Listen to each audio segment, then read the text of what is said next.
Welcome back. C programming language tutorial number 29 में हम बात करने वाले हैं कंडीशनल ऑपरेटर के हवाले से।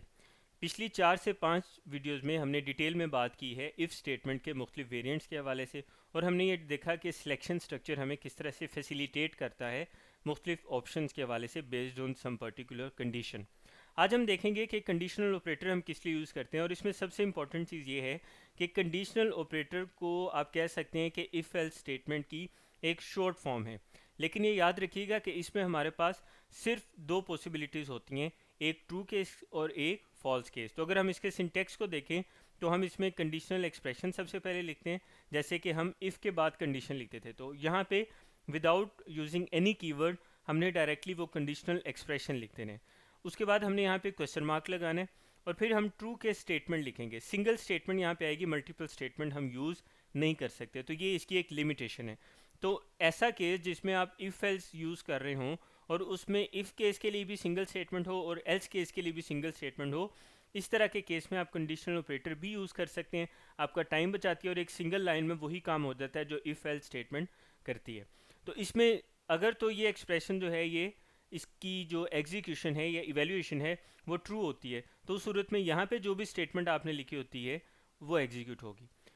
अदरवाइज यहाँ फॉल्स के इसकी जगह पे जो भी स्टेटमेंट आपने लिखी होगी वो एग्जीक्यूट होगी। दूसरा, इसके सिंटेक्स में याद रखना है कि ट्रू केस और फॉल्स के स्टेटमेंट्स के दरमियान कॉलन यूज़ होगा और आखिर में स्टेटमेंट टर्मिनेटर। तो ये एक सिंपल सा सिंटेक्स है कंडीशनल ऑपरेटर का।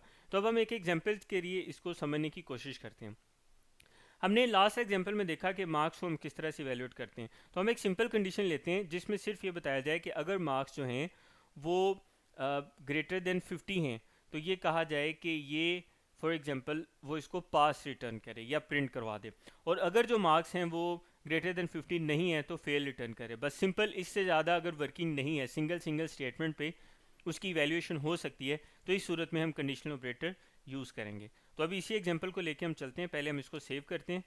सेव करने के बाद यहाँ पे भी हमारा प्रोग्राम एक वेरिएबल मार्क्स में यूज़र से इनपुट लेगा और उसको मार्क्स में उन वैल्यूज़ को स्टोर करवाएगा। और हम ये चाहते हैं कि ये इनपुट लेने के बाद यूज़र जो भी वैल्यू स्टोर करे जो मार्क्स में जाके स्टोर हो उसको चेक किया जाए। और वो चेक किस तरह से होगी, उसके लिए हम यहाँ पे एक्सप्रेशन यूज़ करेंगे। एक्सप्रेशन यूज़ करने के लिए हम यहाँ पे सबसे पहले लिखेंगे मार्क्स ग्रेटर देन, अगर फॉर एग्जांपल 50 मार्क्स वाला भी पास है तो हम यहाँ पे लिख देंगे ग्रेटर देन 49। या हम इसको इस तरह से कर सकते हैं ग्रेटर देन और इक्वल टू, ग्रेटर देन और इक्वल टू 49। बल्कि इसको अब हम इक्वल टू का साइन लिख लिया, तो अब हम इसको 50 लिख देंगे।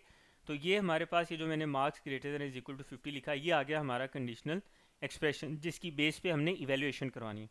यहाँ पे हम लिख देंगे क्वेश्चन मार्क इस सिंटेक्स के मुताबिक, और क्वेश्चन मार्क के बाद इसके बाद हमने लिखना है ट्रू के स्टेटमेंट। तो हम ये कहते हैं कि अगर ये कंडीशन ट्रू होती है, यानी जो मार्क्स हैं वो 50 या उससे ज़्यादा हों, तो प्रिंट करवा दे सिंपल पास। ठीक है। और दूसरी सूरत में अगर ये जो हमने यहाँ पे एक्सप्रेशन लिखा है ये फॉल्स होता है, तो उस सूरत में प्रिंट करवा दे फेल। तो उसके लिए हमें क्या करना पड़ेगा, ट्रू केस की जगह पे हमने ये लिख दिया। अच्छा, यहाँ पे प्रिंट एफ के आखिर में हम सेमी कॉलन नहीं लिखेंगे, बल्कि क्या यूज़ करेंगे, सिंटेक्स के अकॉर्डिंगली कॉलन यूज़ करेंगे। तो मैं यहाँ पे लिखूँगा कॉलन। उसके बाद अब यहाँ से फॉल्स के स्टार्ट हो रहा है कि अगर ये कंडीशन फॉल्स हो जाती है, यानी जो मार्क्स हैं वो 50 के इक्वल या उससे ग्रेटर नहीं है, तो उस सूरत में हम इसे कहेंगे कि ये प्रिंट करवा दे प्रिंट एफ फेल। तो ये दो कंडीशन हमने इसको दे दी, और आखिर में अगेन स्टेटमेंट टर्मिनेटर यूज़ करेंगे। तो देखें, यही काम इफ एल स्टेटमेंट में जो 3 से 4 मुख्तलिफ लाइन्स में हो रहा था, वो हमने एक सिंगल लाइन में इसको मैनेज कर लिया। तो ये सिंपल एक कंडीशनल ऑपरेटर का काम है। इसको हम सेव करते हैं। सेव करने के बाद हम इसको एग्जीक्यूट करके देखते हैं कि हमारा प्रोग्राम ठीक से काम कर रहा है या नहीं।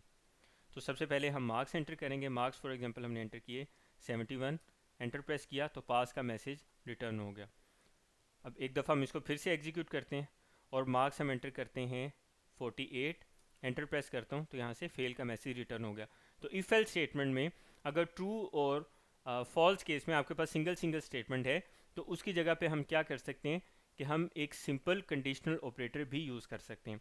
इस वीडियो के आखिर में आपको सी प्रोग्रामिंग लैंग्वेज की कंप्लीट प्लेलिस्ट, जिसका एक हिस्सा है ये ट्यूटोरियल नंबर 29, उसका लिंक भी मिल जाएगा और इस वीडियो के डिस्क्रिप्शन में भी आप उसका लिंक देख सकते हैं। ये तमाम तर कोड आपको गिटहब की रिपोजिटरी में पड़ा हुआ है, वहाँ से आप इसको कॉपी कर सकते हैं। उसका लिंक भी इस वीडियो की डिस्क्रिप्शन में मौजूद है। मिलते हैं नेक्स्ट ट्यूटोरियल में।